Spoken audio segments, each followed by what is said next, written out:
Welcome into the In the Money podcast for Friday, October 18th at Keeneland. Tom Leach along with Jim Goodman, Keeneland's Director of Wagering Development, as we take a look at the Grade 3 Pin Oak Valley View that headlines the Friday card, as well as the late pick 4.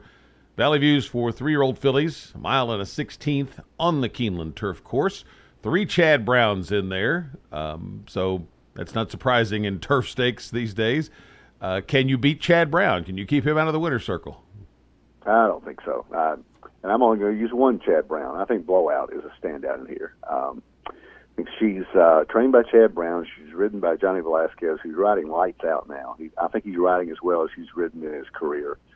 And she may be the lone speed in here. I don't see anybody else getting to the lead. And when she gets to the lead, she is extremely tough. She's 1 for 4th distance, always the money is a distance. Has not run at Keeneland before. That's one thing that you've got to look at. But I just think that she comes up to this race in great shape, and the shape of the race fits her so well. This turf course so far has been fairly kind to speed. And if you noticed yesterday, as we record this, a couple horses got loose. One horse got loose on the lead and just went wire to wire on the turf course. So I think this filly is a class filly. I think it sets up well for her from a 2-hole. I can't see any reason to beat her, and I think Catch a Bid may run second here, the 7 horse for Chad and Ortiz. I don't see, and Turf War, you can make a case for her as well. Maybe not as, maybe she's the 3rd Chad Brown, and she may win it. But I like Blowout a lot here. I think Winter Sunset for Catalano coming off that Indiana Grand win. You got to take a look at her. You got to take a look at Hard Legacy. For Le Peru, but she's stuck on the outside coming out of the Del Mar Oaks where she ran really well. So I like Chad Brown a lot in here. So that's where I'm sticking my single when we get to the pick 4. Yeah, I am with you on that. I think I'm going to not single, probably should, because I could certainly use the flexibility in other races. But I like Blowout a lot as well. Catch a Bid, certainly I could make a case for, probably not too far behind Blowout. And then Hard Legacy I like. I just don't like that post position. I see this horse probably getting caught wide and running really well, and just at the end you'll look back and think, boy, that was just a rough trip. But if anybody can work it out on this turf course, it would be Julian Le Peru. And this horse came from well out of it last time, but that was not by design. It was a bad break, so they'll probably try to have her closer to it today and the Valley View, but I don't think it'll be enough to defeat Blowout. So Blowout for me as well. The pick 4 starts in the 7th race. It's a high-level allowance. Non-winners are 3 other than at a mile and the 16th on the turf. Nice big field there. Then you've got non-winners at 2 other than allowance on the main at a mile and the 16th for 3-year-old fillies in the 8th. And it'll finish up with a non-winners of 2 lifetime claiming event at a mile and a 16th. So take us through your pick 4 ticket, Jim, starting in race 7. All right, I've already told you who my single is. I'm going to take 5 horses per race. I'm going to spend $62.50. So assuming midnight tea time, he's entered in the race at the day before. I'm assuming that he's going to run here. I'm going to use him. I'm going to use Secretary Orr for Brad Cox, who probably would be my top pick. I'm going to use Suitor with Rosario for a trainer named Mark Glatt, who doesn't bring horses down here very often, but is a 20% trainer. And I'm going to use Emmaus, E-M-M-A-U-S, Irish horse. That's probably not the correct pronunciation, but maybe it's Amos. Coming out of the Woodbine Mile and dropping back to an allowance race. This is a very good field. And Cullum Road, the 9 for Mike Maker with 2 back-to-back 94 and 95 buyers. Ran really well at Laurel. So 1, 3, 6, 5, 9 in the 7th race. 8th race, I'm going to use 5 as well with Ready to Run Away, even though the horse is run from Canterbury. It's 5 for 7 lifetime, and some of the Canterbury horses have shipped very well down here.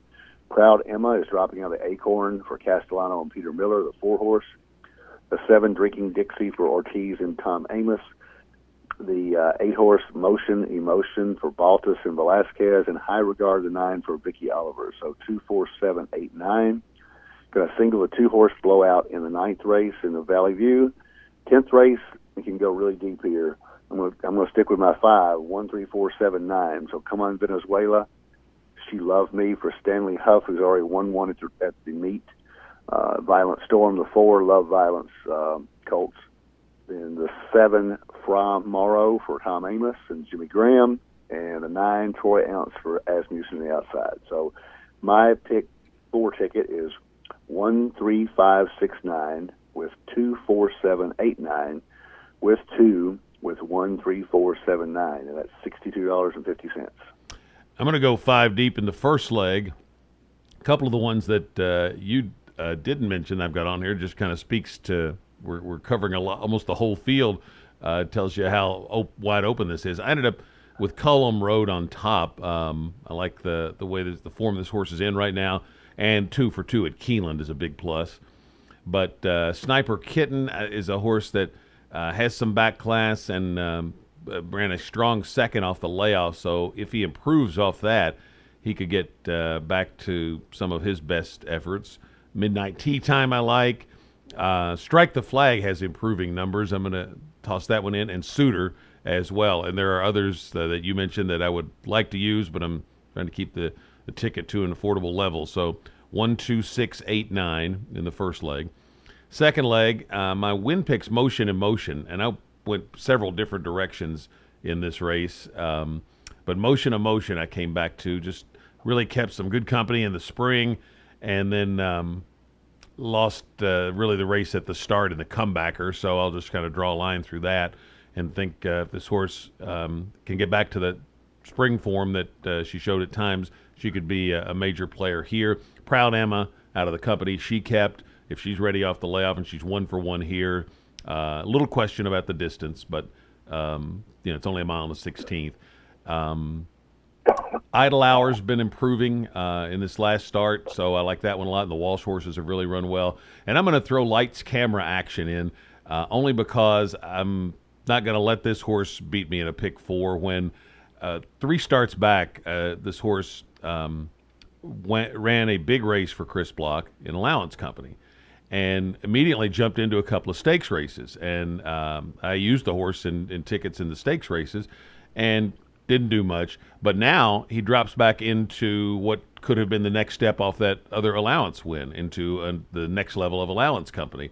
So I'm going to kind of draw a line through those previous 2 stakes and go back to that non-winners of 1 allowance race, and that number, that race could give this horse a shot in here. So at a big price, I'm going to add that one onto my ticket. Going to go 3 deep in the stake with Blowout, Catch a Bid, and Hard Legacy, 2, 7, 13. And then in the last leg, to keep the ticket at $60, I'm going to stop at 2. I like Violent Storm, who had a really tough trip last time and now drops in class, and She Loved Me for Huff, that also good off the layoff trainer, and he's done well here at the meet. So 3 and 4 in the last leg for a $60 ticket for me. Best of luck with your wagers on the Friday card. Big day coming up on Saturday with the Grade 2 Lexus Raven Run, and we'll be back to talk about that in our next edition of the In the Money Podcast or KeenelandSelect.com.